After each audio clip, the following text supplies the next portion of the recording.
एक नया इतिहास लिखेंगे। साथियों नमस्ते, मैं हूं ज्ञानेश वाकुड़कर और आप देख रहे हैं लोक जागर इंडिया चैनल। खुल्लम खुल्ला बात करेंगे आज हम एक अलग विषय पे। एक पुरानी बात है, जब चाइना की वस्तुओं पे बहिष्कार करने की बात चली थी पहली बार मोदी जी के राज में, जब चाइना ने अतिक्रमण वगैरह जो किया था, उस समय की बात है। कुछ लोग मेरे घर में सवेरे सवेरे आए, मतलब 5-6 बजे सवेरे, क्योंकि वो सवेरे घूमते हैं। आरएसएस के लोग थे, अच्छे संबंध है मेरे, कई लोगों से अच्छे संबंध है। तो मेरे घर में आए और फिर बताना शुरू कर दिया उन्होंने। नमस्कार चमत्कार वगैरह हो गया और उन्होंने बोलना शुरू कर दिया कि सर, बोले आप हमारा एक काम करिए ये। तो मैंने बोला क्या, बताइए। तो बोले आप महाराष्ट्र में घूमते रहते हैं, कि लोगों को ये बताइए कि चाइनीज वस्तुओं का बहिष्कार करें। तो मैंने बोला ठीक है, आपकी बात तो अच्छी है, बात सही है और बोलना चाहिए, इसमें कोई शक नहीं है, मुझे भी कोई आपत्ति नहीं है। लेकिन एक बात मुझे बताइए। मैंने बोला आज आप जाएंगे ना, मोहन भागवत के ऑफिस में जो एसी वगैरह लगे होंगे वो कौन सी कंपनी के हैं? मोहन भागवत के पास में जो मोबाइल इस्तेमाल करते होंगे वो कौन सी कंपनी का है? और वो कंपनी इंडियन है प्योरली या विदेशी कंपनी है? आप लोगों के पास में कौन सी कंपनियों के मोबाइल है? ये थोड़ा सा देखिए। बहुत सारी कारें वगैरह जो है आपके नेताओं के पास में, वो कौन सी कारें हैं? और विदेशों से जैसे हवाई जहाज वगैरह ये जो है, ये तो पूरा मैंने बोला संशोधन ही विदेशों से है। हमारा तो कोई हवाई जहाज हमारे पास में है ही नहीं, हमें कुछ आता नहीं है। तो फिर ये छोड़ देने के लिए, वो अगर छोड़ देंगे तो मैं ये अच्छी तरह से लोगों में के सामने भाषण करने में, मेरी बातों में भी दम आएगा, लोगों में भी असर होगा और लोग भी फॉलो करेंगे, इसमें कोई शक नहीं। इसके बाद में वो चुप रहे,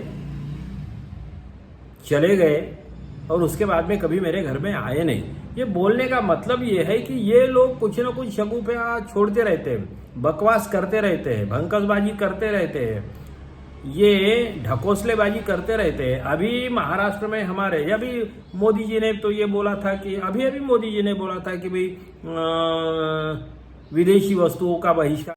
लेकिन ये मोदी को समझ में नहीं आता है कि भाई वो कहाँ का हवाई जहाज इस्तेमाल करते हैं, फाइटर जेट कहाँ से लाते हैं, राफेल कहाँ से लाया है, पेन कहाँ की इस्तेमाल करते हैं, कपड़े कहाँ के इस्तेमाल करते हैं, कुछ भी बोलते हैं ये लोग।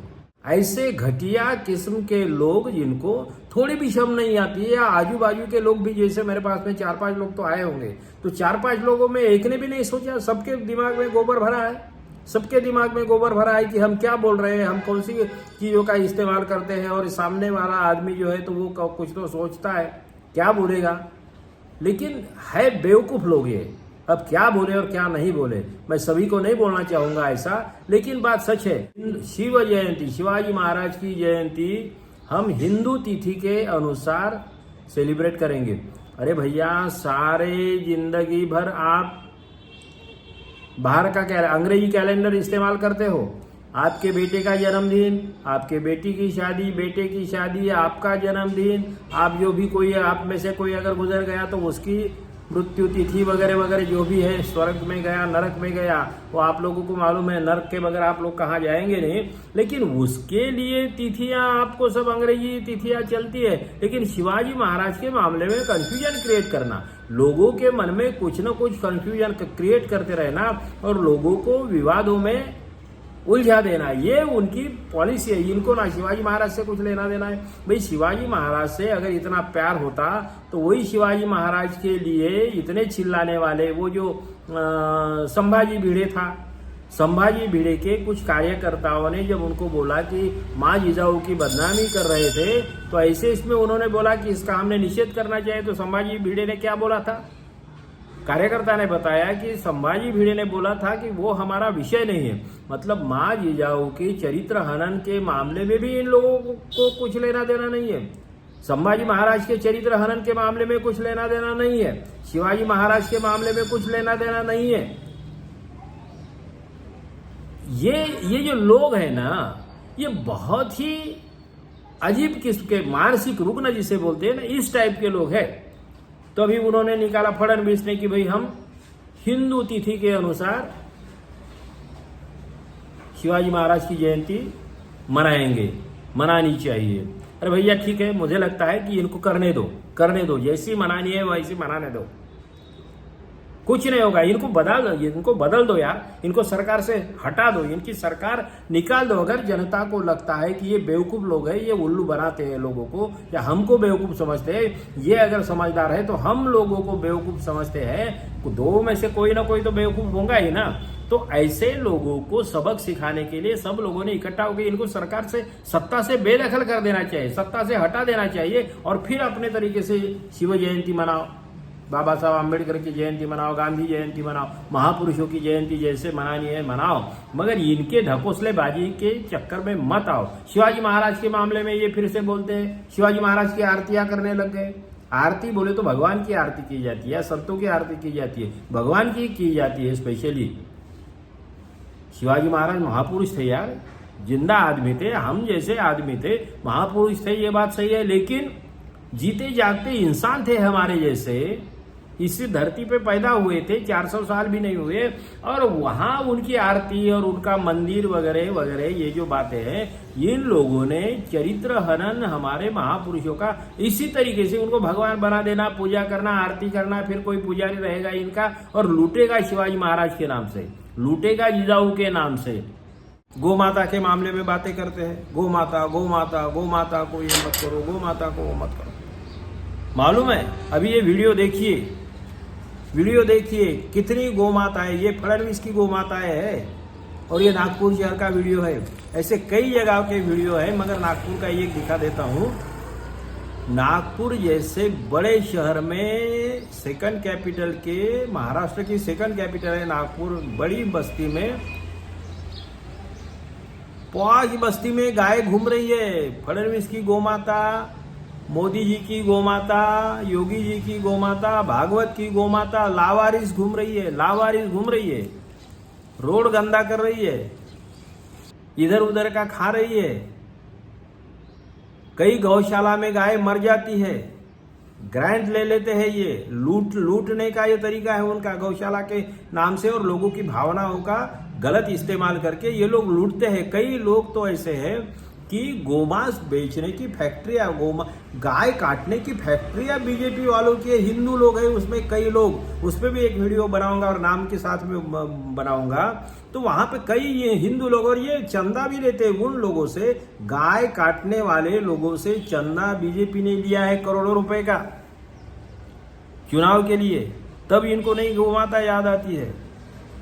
ये इनके बीजेपी वाले लोग हैं, इनके हिंदू बोलने वाले लोग हैं इनके। नाम मुस्लिम लोगों, ये जो फैक्ट्री का नाम वगैरह जो है ना, प्रोजेक्ट का नाम वगैरह मुस्लिम नाम जैसे रखते हैं, मगर वो हिंदू लोग हैं। तो क्या बताइए इन लोगों को। तो कभी अभी सिंदूर की बात की थी, घर घर सिंदूर पहुंचाएंगे, महिलाओं की बेइज्जती करोगे, बेटियों की बेइज्जती करोगे, बलात्कारियों का सत्कार करोगे, महिलाओं के नाम से ट्रोलिंग करोगे, और इधर घर घर में सिंदूर पहुंचाओगे। 26 लोग मारे गए हैं, तो सिक्योरिटी क्यों हटाई थी? अमित शाह क्यों नहीं जवाब देते? मोदी क्यों नहीं जवाब देते? जब इसी विषय पे सरकार की तरफ से मीटिंग बुलाई जाती है, सभी पार्टियां आती है, सभी पार्टियों के नेता आते हैं, और हमारे प्रधानमंत्री कहाँ गायब हो जाते? कौन सी शर्म आती है उनको? क्या हिम्मत नहीं उनमें? इतनी मर्दानगी नहीं है उनमें कि जवाब दे, विरोधी पार्टी का जवाब दे? क्या चकलबाजी कर रहे हो? क्या लगाया है?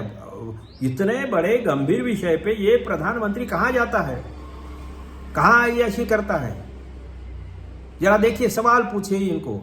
भाई वो जो 4 अतिरेकी थे, आज तक क्यों नहीं पकड़े गए? आज तक के उनके नाम तक मालूम नहीं है। और अमित शाह बोल रहे थे कि घर में घुसकर मारा है, घर में घुसकर मारेंगे। ये मोदी भी बोल रहे थे कि घर में घुसकर मारेंगे। किसके घर में घुसकर मारोगे?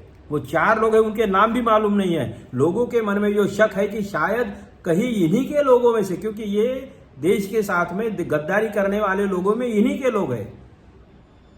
पाकिस्तान की जासूसी करना, अन्य देशों की जासूसी करने वाले कई लोग इन्हीं के आरएसएस से संबंधित लोग हैं। शिवाजी महाराज की बदनामी करने वाले, अपमान करने वाले, संभाजी महाराज का अपमान करने वाले, माँ जिजाऊ का अपमान करने वाले बीजेपी के लोग हैं, फडणवीस के लोग हैं, फडणवीस से संबंधित लोग हैं, उनके नजदीकी लोग हैं, उनको छोड़ दिया जाता है।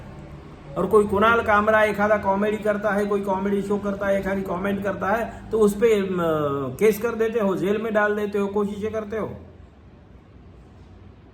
असल में ये लोग इतने घटिया लोग हैं। और सिंदूर की बातें करते थे, घर घर में सिंदूर बांटने की बात कर रहे थे, विदेशों में भेजे अपने। ये कुछ लोगों को, यहाँ के भी लोगों को समझ में नहीं आता। अपोजिशन की पाप आप करोगे, गलतियां आप करोगे, देश के साथ गद्दारी आप करोगे, देश के साथ बेईमानी आप करोगे, वहां से सुरक्षा आप हटाओगे। इतने सारे लोग आने वाले थे, सैलानी आने वाले थे, आपको मालूम नहीं था गृह मंत्री क्या कर रहा है? गृह मंत्री गालियां देने से और नेहरू जी को कोसने में ही इन लोगों की महारत हासिल है क्या? तो कहने का मतलब है कि गौ माता की बात हो, शिव जयंती की बात हो, हिंदू तिथि की बात हो, ये लोग सब बकवास करते हैं, ध्यान बटाते हैं, लोगों में विवाद पैदा करते हैं, कभी धर्म के नाम पर, कभी जाति के नाम पर, कभी महापुरुषों के नाम पर। इन लोगों के चक्कर में हम लोगों ने नहीं जाना चाहिए। इनको सबसे पहले सत्ता से हटाना चाहिए, फडणवीस हो। और इसीलिए लगता है कि जैसे गोमाता का जो वीडियो आपने देखा है ना, कि लावारिस गोमाता भटक रही है शहरों में, नागपुर जैसे शहर में, कई शहरों में, मुंबई में भी मिलेंगी आपको, गांवों में तो मिलेंगी ही, शहरों में, बड़े बड़े शहरों में, डिस्ट्रिक्ट प्लेसेस में कई ऐसी गोमाताएं घूमती है। लेकिन परिस्थिति ऐसी है कि लावारिस गोमाता है और ये सरकार जो है दिवालिया सरकार है, दिवाला निकल गया है, दिमागी दिवाला, यानी पैदल है ये लोग, कोई विचारधारा नहीं है, सिर्फ ढकोसलेबाजी। तो इन लोगों से सावधान रहिए, इनके ढकोसलेबाजी में मत आइए। और जो शिवाजी महाराज की जयंती जैसे करनी है करने दीजिए, कोई डिस्प्यूट में मत जाइए, इनको पहले हटाइए और अपनी सरकार बनाइए, फिर अपने को जो करना है वो करिए। ये लोग यही धंधे करते रहते हैं। हम जरा पॉजिटिव वे में जाएंगे। आप देखते रहिए लोक उजागर इंडिया चैनल, लाइक करिए, शेयर करिए, सब्सक्राइब करिए। आपने बहुत अच्छा रिस्पांस दिया है और भी आपके सहयोग की हमें ज़रूरत है, क्योंकि हम जो बोलते हैं खुल्लम खुल्ला बात करते हैं, हम डरते नहीं है। खुल्लम खुल्ला बात क्या करेंगे? जेल में डालेंगे, गोली मारेंगे, मार दो, हम तैयार हैं। आप कम से कम हमारा वीडियो तो देखिए, पसंद आया तो लाइक तो करिए, शेयर करिए, सब्सक्राइब करिए, डरिए मत। आने वाली पीढ़ियों को बर्बादी से बचाना अगर है तो आप, हम जैसे और भी कोई पत्रकार है, हम जैसे कोई विचारक जो है, बोलने वाले, खुलकर बोलते हैं, उन लोगों का साथ दीजिए। देश को बचाइए, समाज को बचाइए। आप देखते रहिए लोक उजागर इंडिया चैनल, लाइक करिए, शेयर करिए, सब्सक्राइब करिए। धन्यवाद। आने वाला कल है, यही मेरे देश का कल है। एक नया इतिहास लिखेंगे।